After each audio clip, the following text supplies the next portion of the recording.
Hello everyone. आप लोगों की हेल्प के लिए इस बार से हमने क्या किया है कि जो आपके क्वेश्चन आंसर्स रहते हैं फुल लेंथ के, उनके हम सॉल्यूशंस आपको ऑनलाइन अवेलेबल करवा रहे हैं so that you will be able to check your answer sheets as well as the way the question needs to be answered in exam correctly. ठीक है, तो चलो स्टार्ट करते हैं। अभी हमारा FL9 हुआ है और FL9 का ये क्वेश्चन पेपर है आपके सामने।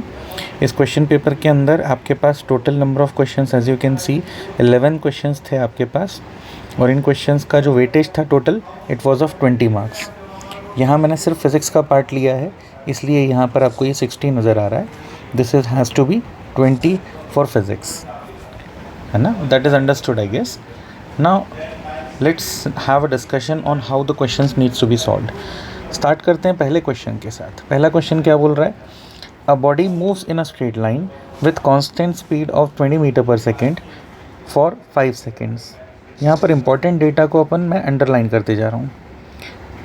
Then with 10 metre per second for next 5 seconds. यहाँ एक चीज़ देखने लायक होगी कि क्वेश्चन के अंदर जो टाइम गिवन है, time is same in all the situations. सारी सिचुएशन के अंदर टाइम सेम दे रहा है। अगर टाइम सेम दे रहा है तो टाइम सेम देने की सिचुएशन में हमने ऑलरेडी स्पीड डिस्कस कर रखा है कि एवरेज स्पीड का जो फॉर्मूला होता है it is equals to v1 plus v2 divided by 2, right. अब ये v1 plus v2 divided by 2 को अगर मैं यूज़ करता हूँ तो it has to be 20 plus 10 divided by 2। क्योंकि टाइम सेम है दोनों के लिए, 5 सेकेंड्स ही लग रहे हैं, तो we will not be requiring anything else. So this comes out to be 30 meter per second, 30 divided by 2, which will make it equal to V average की वैल्यू आ गई आपके पास 15 metre per second. Cancel out कर दिया अपन ने, तो इसका मतलब आपका जो आंसर हुआ that goes as 15 metre per second, option B. So option B will become your correct answer. ठीक है, आगे बढ़ते हैं हम लोग अगले क्वेश्चन की तरफ। अगले क्वेश्चन के अंदर वो बोल रहा है कि a stone is dropped from a height and it hits the ground after 4 seconds. Time कितना लग रहा है ग्राउंड को हिट करने में? 4 सेकेंड्स। 4 सेकेंड में वो ग्राउंड को हिट कर रहा है। उसके बाद वो बोल रहा है find the height from which it was dropped.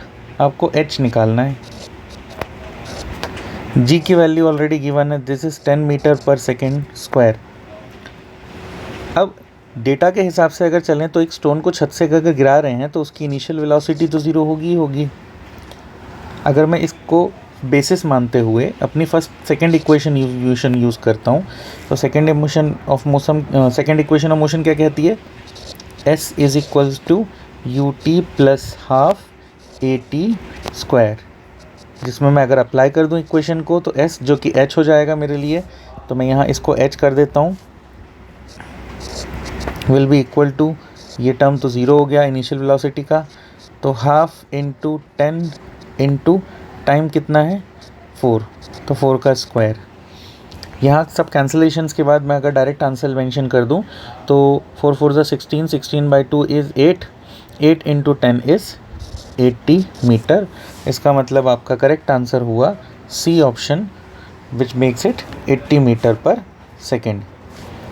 उम्मीद करता हूँ आपको समझ में आ रहा होगा। Let's move to the next question.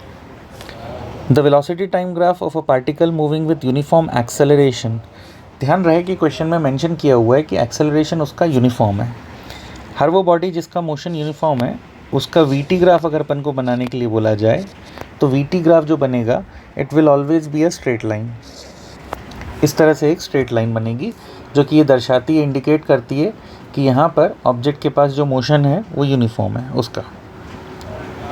ठीक है, चलो आगे बढ़ते हैं।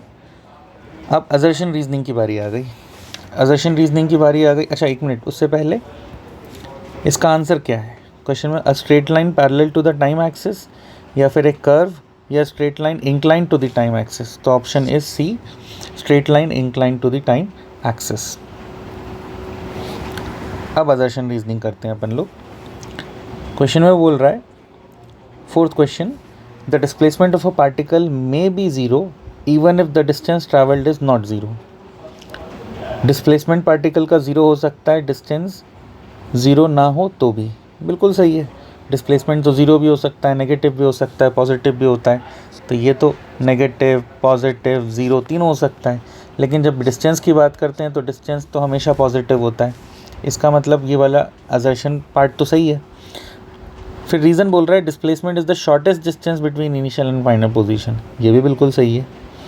इसका मतलब both assertion and reason are correct and reason is the correct explanation of assertion. इसका मतलब पहले असर्शन रीजनिंग का आपका आंसर हो जाएगा ए।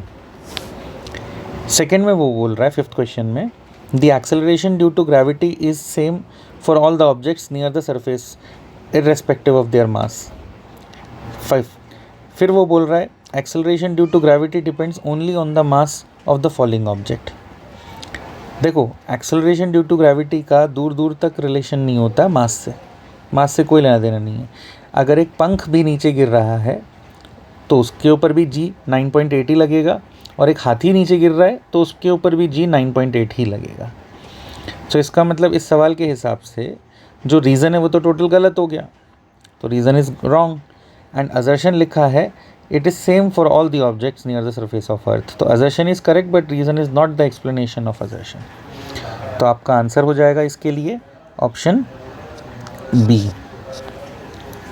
ठीक है, आगे बढ़ते हैं नेक्स्ट क्वेश्चन पर। अब आपके सामने एक और न्यूमेरिकल आ गया। न्यूमेरिकल में बोल रहा है a sprinter runs a 200 metre race in straight line. 200 metre की रेस रन कर रहा है वो, तो एस तुम्हारे पास हो गया 200। She starts from rest, clearly mention है कि रेस्ट से स्टार्ट हो रहा है तो u0 हो गया। And accelerates uniformly for the first 8 seconds, uniformly accelerate कर रहा है टाइम 8 सेकेंड्स के लिए। उसके बाद क्या हुआ, covering a distance of 80 metre, 80 metre cover कर लिया। ठीक है, तो S1 80 मीटर बन गया। She then continues at a constant speed and completes the race in 25 seconds. बच्चों ये कंप्लीट रेस कर देता है 25 सेकेंड्स में। अब क्वेश्चन में बोल रहा है कि calculate the acceleration during the first 8 seconds. इस क्वेश्चन में अगर ये टोटल लेंथ है 200 मीटर की, तो इस पूरी 200 मीटर की रेस को कवर करने के लिए जो एथलीट है वो रन करना स्टार्ट करता है रेस से, और वो बोल रहा है uniformly accelerates for the first 8 seconds. पहले के 8 सेकेंड, मान लो ए से बी तक वो 8 सेकेंड्स में पहुंच गया, covering a distance of 80 metre. तो ए से बी के बीच में उसने 80 मीटर का डिस्टेंस कवर कर लिया 8 सेकेंड के अंदर। ध्यान रहे कि इनिशियल वेलोसिटी 0 थी। तो अगर मैं सिर्फ इस पहले डेटा को ध्यान में रखूं, यहाँ वाले, तो इस डेटा के हिसाब से if I will be using the second equation of motion, h is equal to u t plus half g t square, या फिर f is equals to u t plus half a t square. h ले लो या फिर यहाँ पे भी s ले सकते हैं अपन लोग। s आपको दिया हुआ है 80 मीटर, u 0 है already, plus half a t square में अपन उसका एक्सेलरेशन कैलकुलेट कर लेते हैं। तो a इंटू टी अपने पास दिया हुआ है 8 का whole square. So this would imply 80 is equals to 8 का स्क्वायर हो गया, 8 8 ज़ा 64, तो 64/2 इंटू ए। यहाँ पर अपन a के लिए सॉल्व कर लेते हैं, तो a will be equals to 32। इसके लिए a will become equals to 80/32 metre per second square. ठीक है, तो फर्स्ट 8 सेकेंड्स में उसने पूछा है कि एक्सेलरेशन कितना होगा ऑब्जेक्ट का, तो अपन ने वो कैलकुलेट कर लिया कि it has to be 80 metre per second, 80/32 metre per second square. अब इसको सिंप्लीफाई कर लेना, जो भी आंसर है। अब वो क्वेश्चन में बोल रहा है कि what is her speed at the end of 8 seconds. End of 8 seconds में उसकी स्पीड क्या होगी। ये तो और आसान हो जाएगा सेकेंड पार्ट का। क्यों? क्योंकि अब आपके पास एक्सेलरेशन आ चुका है, तो using v is equal to u plus 80 अगर अपन यूज़ कर लें, तो v is equal to 0 plus 80/32 into time कितना है हमारे पास 8 सेकेंड्स का। हम इसको सॉल्व कर लेते हैं। तो यहाँ पर आ गया v इज़ इक्वल टू 8 1 ज़ा 8 हो गया, 8 4 ज़ा 32 हो गया और 4 2 ज़ा 8, मतलब 20 मीटर पर सेकेंड आपका वेलोसिटी आ गया। यहाँ पर अपन ने 80 और 4 को भी कैंसिल आउट कर दिया, तो करेक्ट। तो दोनों पार्ट हो गए सॉल्व क्वेश्चन के। फिर वो आगे पूछ रहा है how long does she run at constant speed, B point से लेके सी पॉइंट तक। क्वेश्चन में बोल रहा है कि वो कांस्टेंट स्पीड के साथ कितनी देर तक उसको, how long does she run at constant speed. B point पर उसकी वेलोसिटी कितनी है हमने जो निकाली है 20 मीटर पर सेकेंड। तो यहाँ पर उसकी वेलोसिटी है 20 मीटर पर सेकेंड और ये जो 200 है 200 में से 80 मीटर कवर कर चुका है, तो 200 माइनस 80 कर दूंगा तो ये हो जाएगा तुम्हारे पास 120 मीटर। मतलब अब उसको डिस्टेंस कितना कवर करना है 120 मीटर का। तो 120 मीटर डिस्टेंस कवर करेगा जिसकी वेलोसिटी अभी इनिशियल वेलोसिटी हो गई उसकी 20 metre per second.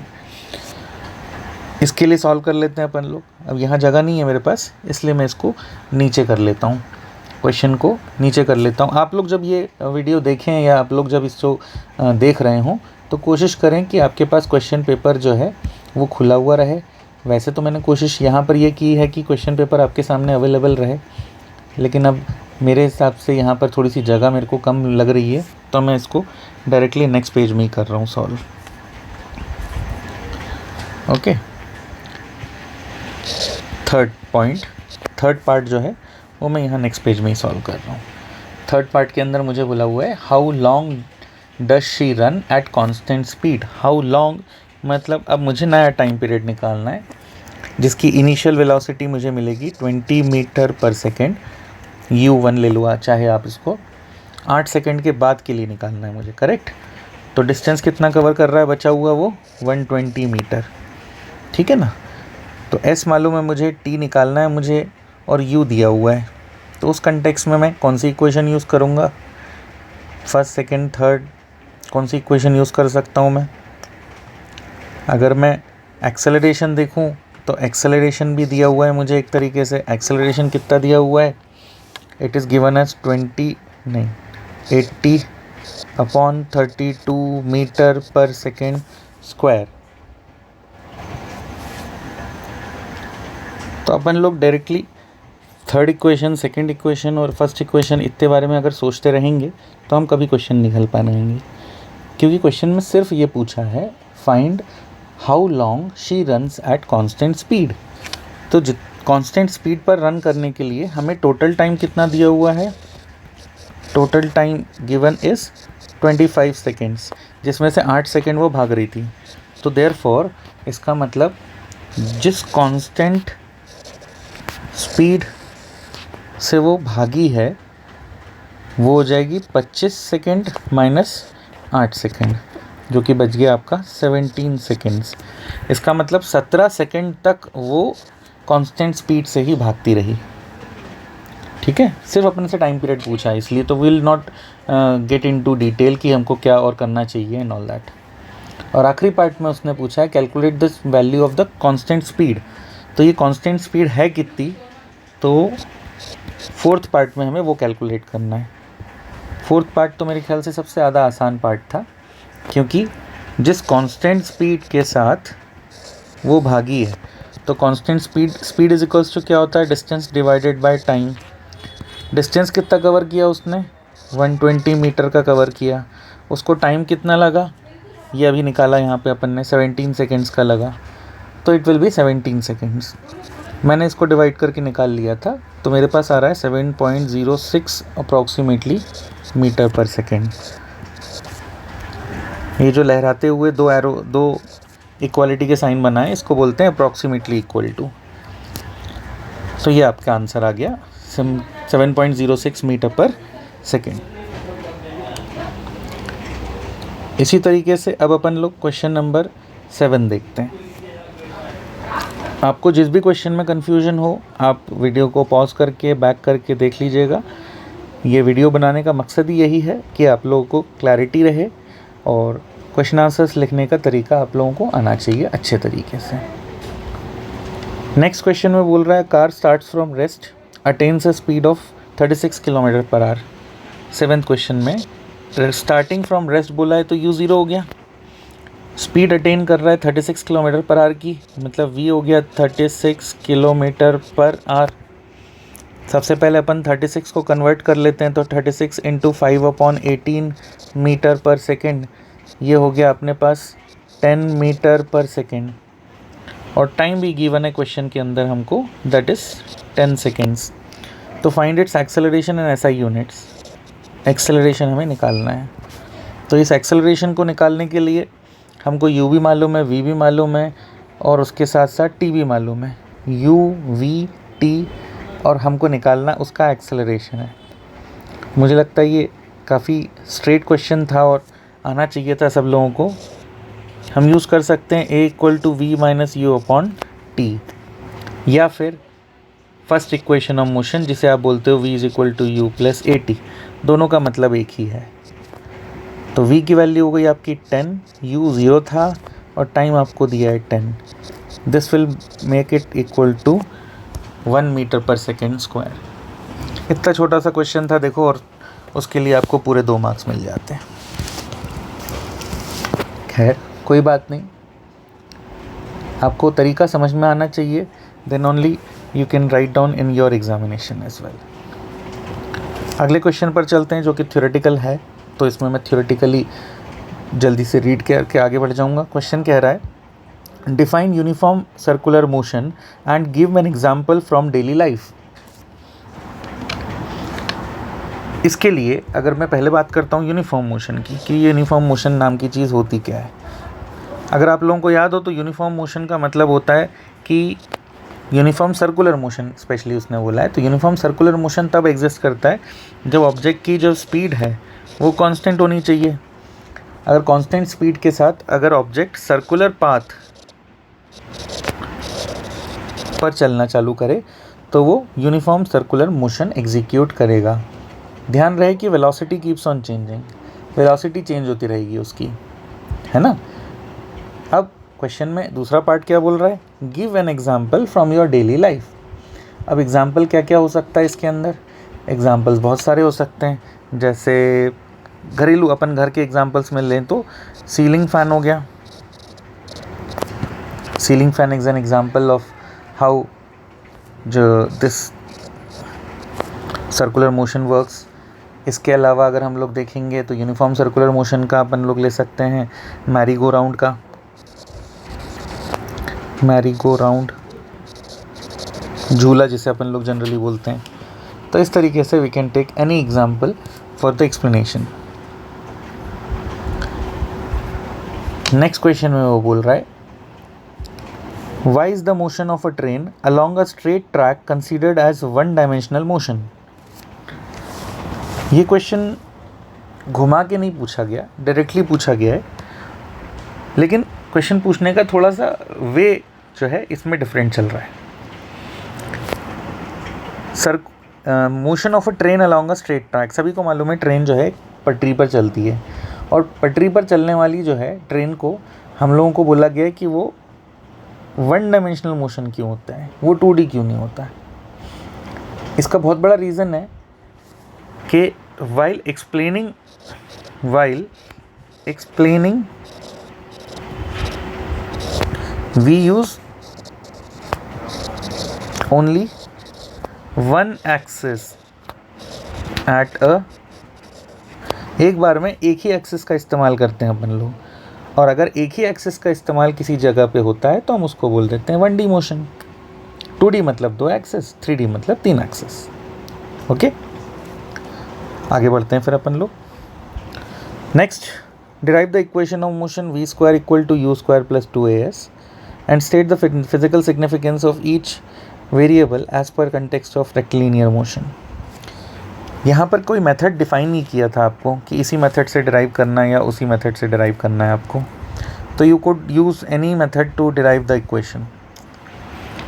Third equation of motion को यहाँ पर अगर मैं नॉर्मल मेथड से डिराइव करके बताऊँ तो मैंने आपको सिखाया हुआ है क्लास के अंदर कि since we know that v = u + AT।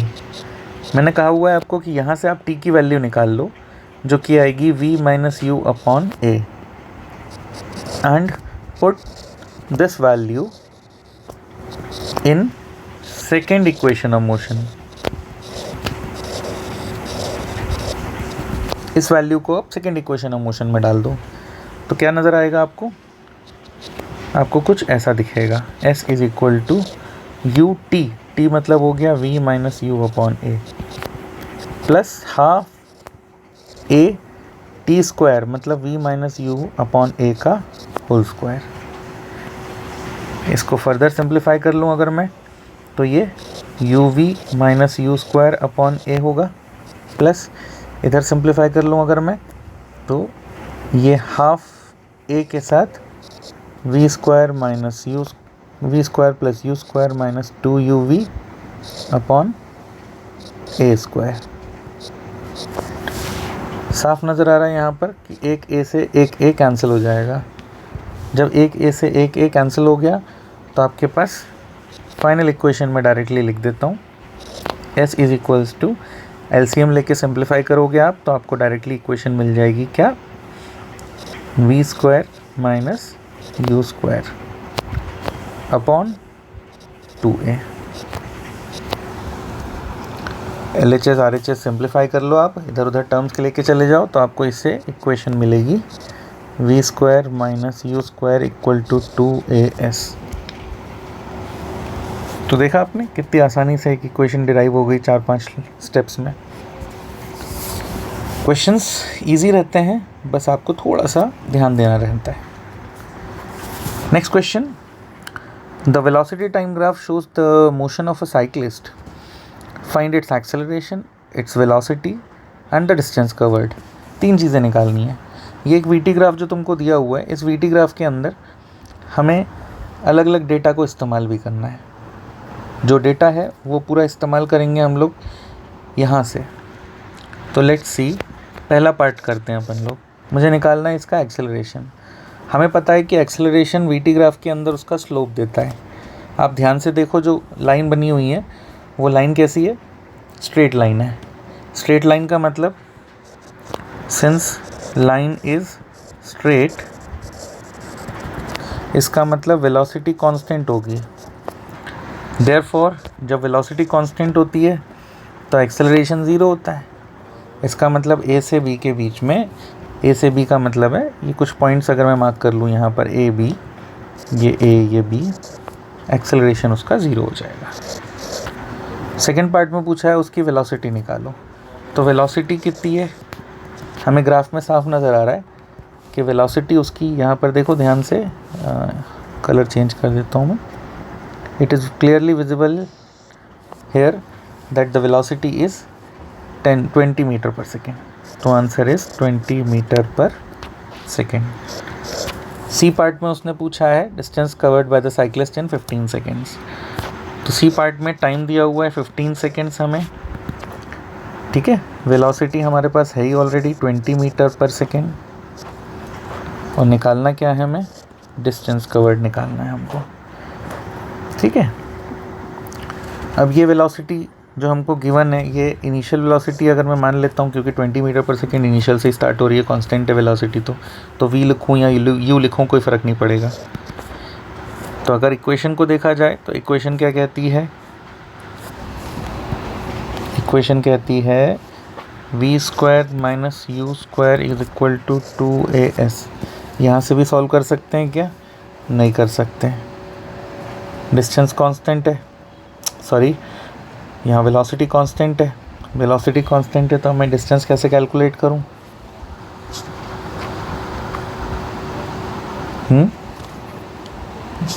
इसको मैं प्रॉपरली मेंशन कर देता हूँ फिर से। इसको मैं यहाँ से u लिखूँ या v लिखूँ, एक ही बात है। अब VT ग्राफ मुझे क्लियरली मेंशन है, दिया हुआ है। तो VT ग्राफ की सबसे अच्छी बात ये होती है कि area under VT graph gives us the distance covered. तो देयरफॉर S को अगर मुझे निकालना है तो मैं क्या करूं, B पॉइंट से यहाँ से एक परपेंडिकुलर लाइन ड्रॉप कर दूं। तो अब ध्यान से देखो, मेरे को एक रेक्टेंगल मिलता हुआ नज़र आ रहा है। ये रेक्टेंगल जितना एरिया कवर करेगा शेडेड रीजन में, वो उसका डिस्टेंस कवर्ड हो जाएगा। तो distance will be equal to area of rectangle. Area of rectangle, rectangle का एरिया कितना है 25 into 20, which will make it equal to 25 two ज़ा 50, तो 500। 500 क्या मीटर, क्योंकि यूनिट मीटर पर सेकेंड में दी हुई है। तो ये इस तरीके से तुम्हारा आंसर आ गया। तो देखा गाइज आपने, हमने पूरा क्वेश्चन पेपर सॉल्व किया है from the top to bottom. इस तरीके से आप इनको सेव भी करके रखें अपने पास, और अगर आपको कभी भी लगता है कोई डाउट पूछना है तो you are most welcome. Thank you very much.